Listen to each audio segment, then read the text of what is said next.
Hi friends, in this video, we will learn how to check the data type of an object.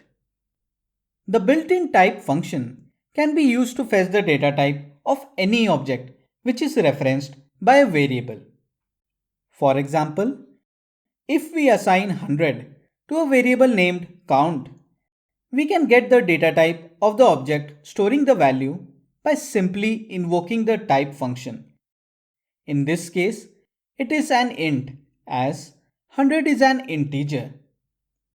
Next, we assign 3.141 to a variable named pi as it represents the mathematical constant pi. On calling the type function, the data type of the object returned is float as it is a floating point number. Similarly, on calling the type function on the variable t to which the text Python is assigned, the corresponding data type is output, which is str, which represents string. The is operator, when combined with this function, can help you directly test whether the object is of a given type.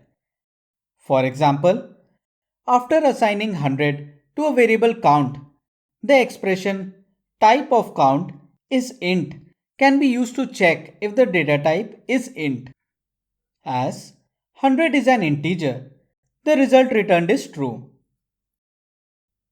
You can also test if the data type is one of the mentioned types by using the in operator, followed by a tuple of potential data types for which we are testing. For example, after assigning 100 to a variable count, the expression type of count in tuple int comma float returns true, as 100 is stored in an object of type int.